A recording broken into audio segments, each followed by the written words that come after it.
We've also seen, as you know, airstrikes hit near at least 2 hospitals in the last day or two or so, including a strike on an ambulance convoy, which left dozens of casualties. The Hamas-run health ministry in Gaza says those ambulances were not being used by Hamas terrorists. What do you say?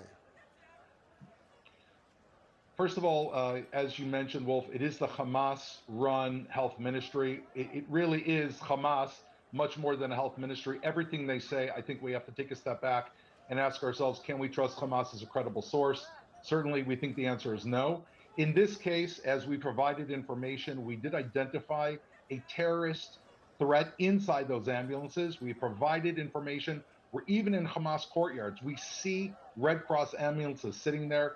We know, and this is not a new thing, since 2014, Hamas has been taking ambulances and hiding their terrorists inside of them, making the most cynical use of important medical assets for their own terror use. It's extremely difficult to fight against. Again, I think it just once again shows that this is Hamas's playbook.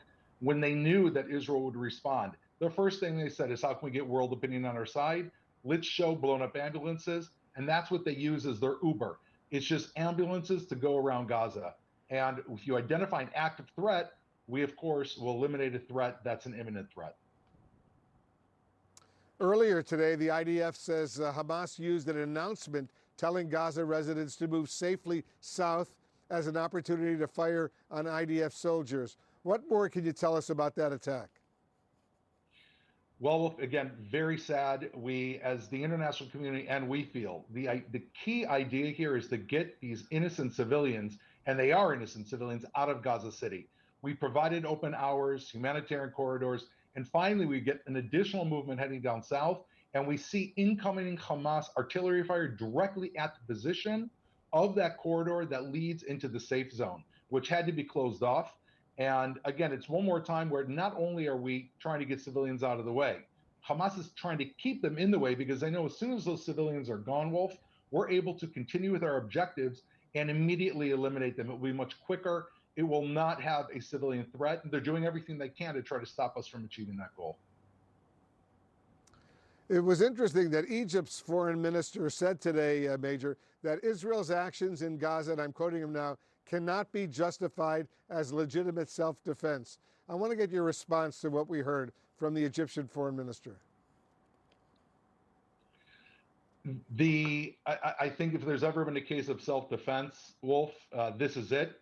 I think that we all know that before October 7th, not a single Israeli, we didn't want this war, we didn't seek this war. We were attacked, 1,400 civilians brutally murdered, 241 men, women, and children, including that 9-month-old baby, and multiple 5- and 6-year-olds in Gaza. I cannot think of another situation that would more require a country to go to war in order to defend itself. And as Secretary of State Blinken said, even the Hamas spokesman was bold enough to say that they are preparing, as of these recordings we released, they're preparing additional scenarios for October 7th against Israel. And therefore, the greatest thing that we can do is defend our civilians. The only way to do that is to destroy Hamas. This is a clear case of self-defense.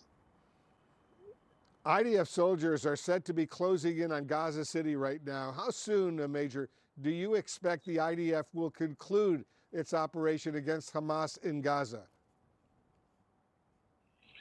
I think, Wolf, that it's going to take a great deal of time. And the reason I'm saying that is, you know, as we've already provided information. Tomorrow, by the way, we're going to be providing more information to you and to your viewers.